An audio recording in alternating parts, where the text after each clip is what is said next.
Pada tanggal 14 Agustus 1945, Jepang menyerah tanpa syarat kepada sekutu. Berita ini sangat amat dirahasiakan. Bahkan, radio pun semua disegel oleh Jepang. Tapi berita ini terdengar di Indonesia oleh Sultan Syahrir.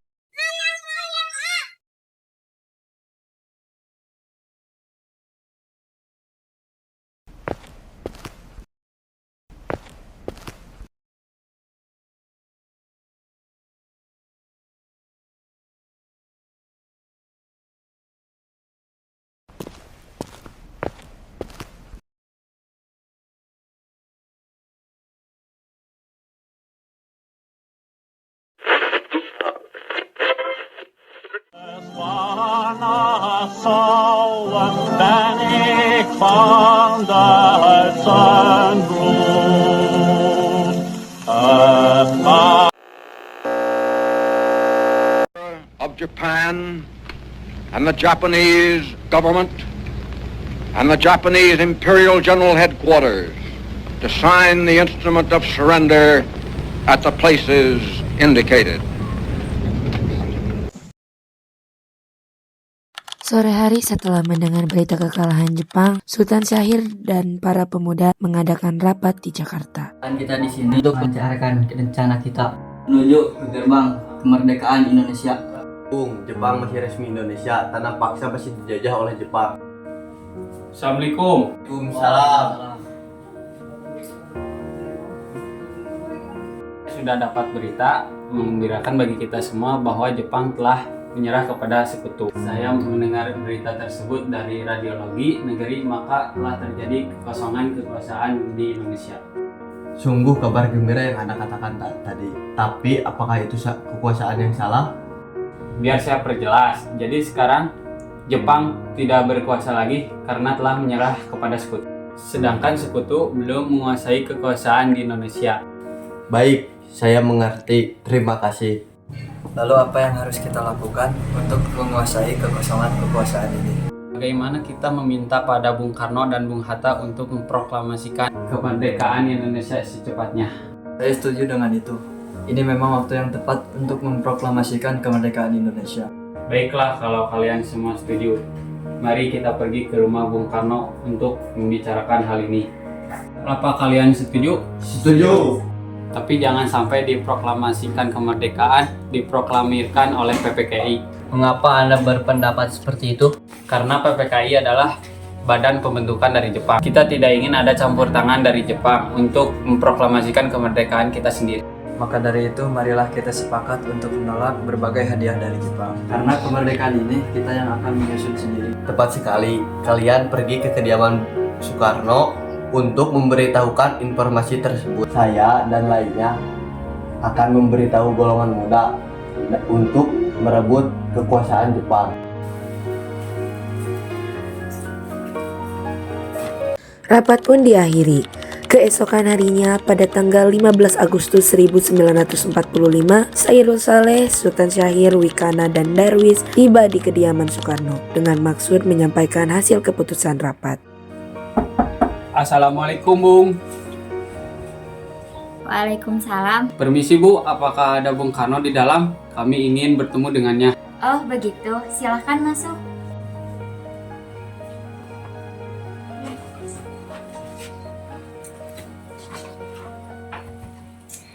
Silahkan duduk, sebentar saya panggilkan dulu. Mas, ada yang datang mencari. Iya, siapa Bu? Pemuda itu ingin membicarakan suatu hal. Baiklah, saya akan temui.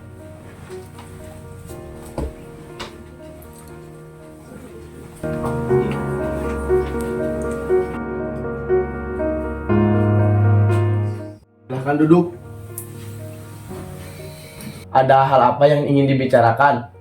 Perihal apa? Begini, kami mendapat kabar bahwa Jepang telah menyerah kepada sekutu. Otomatis terjadi kekosongan kekuasaan di Indonesia. Maka dari itu, kemarin kami mengadakan rapat dan hasilnya semua setuju. Agar Bung Karno dan Bung Hatta segera menyusun kemerdekaan Indonesia. Secepatnya, saya akan usahakan dan saya akan rundingkan dengan anggota PPKI lain. Tidak bisa, karena kita tidak bisa menunggu lebih lama lagi untuk memproklamasikan kemerdekaan Indonesia. Apa kalian tidak memikirkan bahaya yang akan kita dapat? Bila secepat itu kita memproklamasikan kemerdekaan, Jepang pasti akan menyerang kita.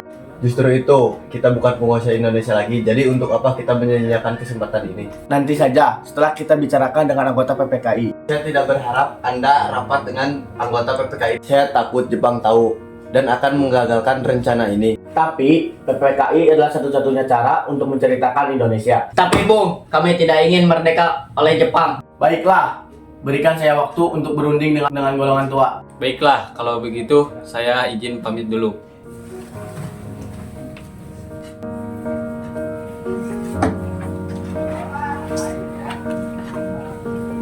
Karena saling mempertahankan pendapat, keempat orang golongan muda pamit kepada Bung Karno dan pergi dengan wajah kesal.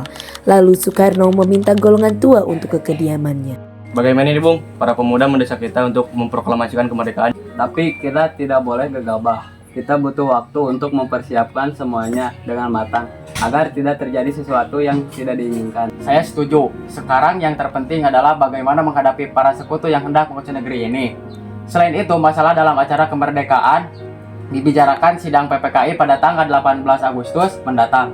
Gimana, Bung? Mereka masih muda dan cara berpikirnya masih pendek. Kita harus memiliki persiapan agar kita bisa melaksanakannya. Kalau tidak, bagaimana nanti jika semuanya berantakan? Baik, Bung. Berarti kita semua telah sepakat. Meski berat hati mendengar keputusan Soekarno, para golongan muda tidak putus asa dan mulai menyusun rencana. Mereka memutuskan untuk mengasingkan Soekarno dan Hatta ke Rengas Dengklok agar tidak terpengaruh oleh Jepang. Sekarang apa yang harus kita lakukan? Sedangkan para golongan enggan mengikuti kemauan kita. Bagaimana kalau Bung Karno dan Bung Hatta kita asingkan ke luar daerah Jakarta supaya tidak terpengaruh oleh Jepang? Tapi kemana ya? Mungkin ke Rengas Dengklok, di sana lebih terjamin untuk keamanannya. Bagaimana? Setuju? Setuju. Para golongan muda pun menyetujui ide Darwis tersebut. Pada malam hari, Soekarno dan Hatta dibawa ke Rengas Dengklok oleh pasukan peta yang dipimpin oleh Darwis. Ada apa?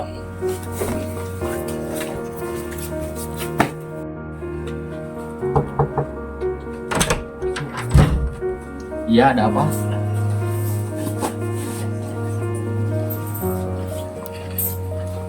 Rombongan Soekarno-Hatta tiba di Rengas Dengklok pada tanggal 16 Agustus 1945. Mereka tiba di waktu subuh dengan selamat. Soekarno-Hatta menghabiskan waktu di sana. Hatta, Soekarno, apa tujuan kalian membawa kami ke sini? Maaf atas kelancaran kami, Bung. Ini semua demi keselamatanmu.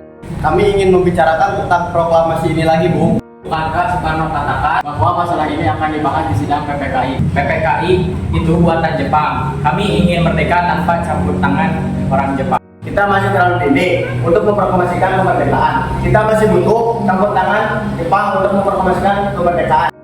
Bagaimana jika perkataan Jepang hanyalah janji manis? Apa yang harus kita lakukan? Agar rakyat-rakyat kita tidak dijajah di tangannya sendiri. Mereka harus bebas dan inilah saatnya. Tenang, saudaraku. Kita bisa membicarakan ini dengan kepala dingin. Segera lepaskan ikatan Bung Hatta. Bung Hatta sekarang ikut dengan saya. Sekarang saya mengerti, kita tidak bisa memproklamasikan ini dengan sembarangan. Tapi kita juga tidak bisa menyia-nyiakan kesempatan ini. Dan yang disampaikan mereka itu benar. Saya sangat mendukung mereka. Tapi apakah kita bisa dan bisa melakukannya?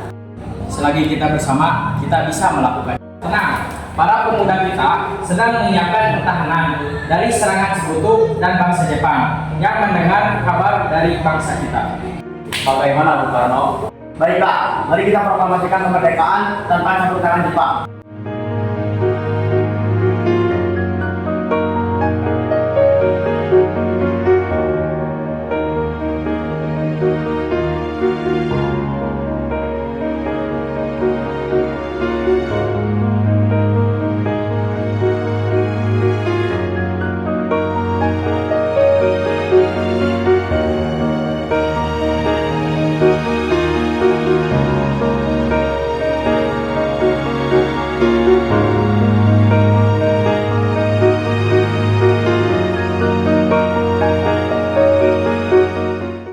Pada sore menjelang malam, rombongan dari Jakarta tiba di Rengas Dengklok yang dikawal oleh pasukan peta.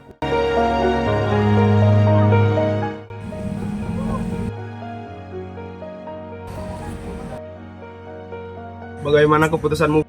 Memutuskan untuk setuju memproklamasikan kemerdekaan esok hari. Ya, kita akan melaksanakannya besok pagi.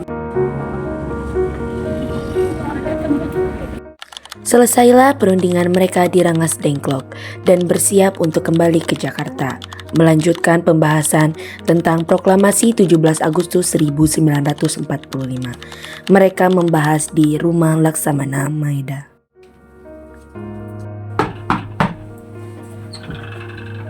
Maaf, ada apa ya? Kami ingin bertemu dengan Laksamana Maeda. Sebentar, saya panggilkan dulu. Selamat malam, ada apa? Maaf, mengganggu malam-malam. Kami butuh tempat untuk membicarakan hari kemerdekaan yang akan dilaksanakan esok hari. Benar begitu? Kalau begitu silakan masuk. Terima kasih, Laksamana Maeda.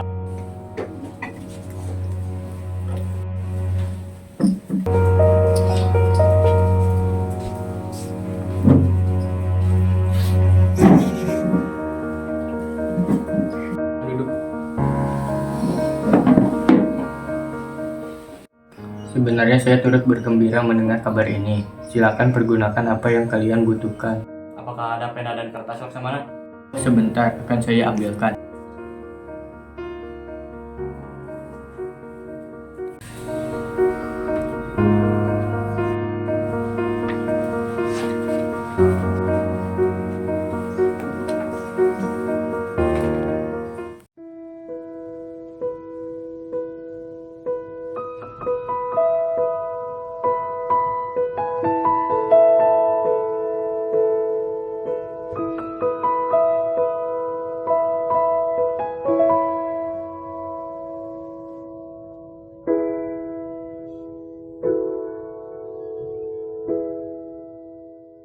Bagaimana dengan penandatanganan naskah proklamasi? Menurut saya, naskah proklamasi sebaiknya tidak ditandatangani oleh anggota PPKI karena PPKI adalah buatan Jepang. Kita sudah sepakat tadi bahwa proklamasi akan dilaksanakan tidak dengan campur tangan Jepang. Adakah dari kalian pendapat untuk menyelesaikan masalah ini? Bagaimana jika naskah ini ditandatangani oleh hadirin yang datang pada saat ini? Seperti ketika mereka menandatangani teks deklarasi mereka. Jangan, kita tidak boleh meniru bangsa lain. Kita harus berbeda dari bangsa yang lain. Lalu bagaimana, Bung? Karena ini semua berkat jasa Indonesia, berarti atas nama bangsa Indonesia. Ya, saya setuju. Dan saya juga mengusulkan bagaimana jika yang menandatangani ini adalah Anda dan Bung Hatta sebagai wakil dari bangsa Indonesia. Usulannya bagus. Bagaimana hadirin? Setuju! Tolong ketikkan naskah proklamasi ini. Baik, Bung. Kalau ada mesin ketik di sini. Mari ikut saya.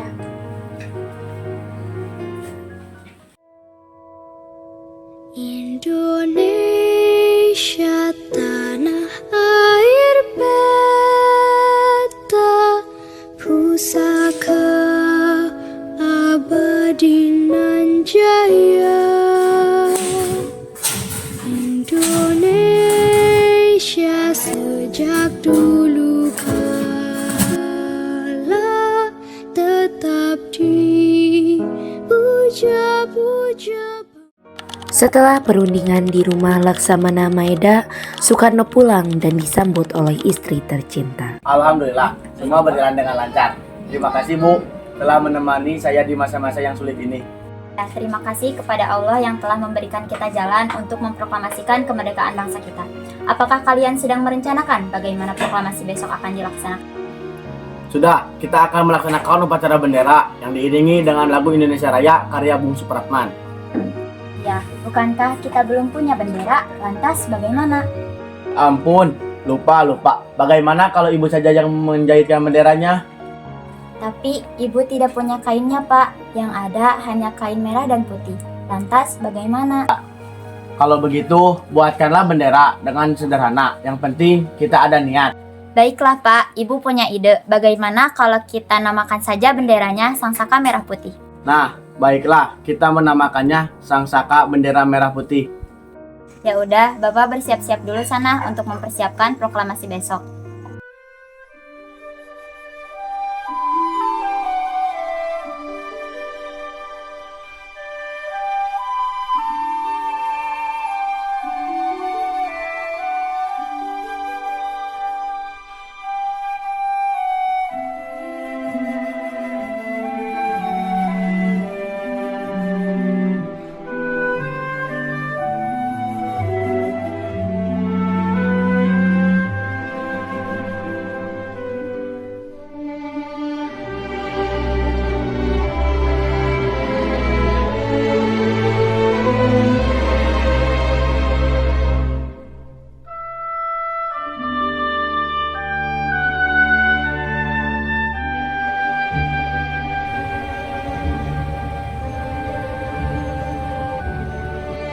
tolong kibarkan bendera ini.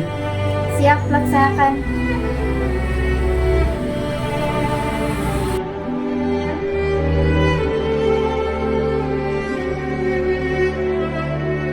Dengan ini kami nyatakan kebulatan tekad itu. Dengarlah proklamasi kami. Proklamasi. Kami, bangsa Indonesia, dengan ini menyatakan kemerdekaan Indonesia. Hal-hal yang mengenai pemindahan kekuasaan dan lain-lain diselenggarakan dengan cara saksama dan dalam tempo yang sesingkat-singkatnya. Jakarta, 17 Agustus 1945. Atas nama bangsa Indonesia, Soekarno-Hatta.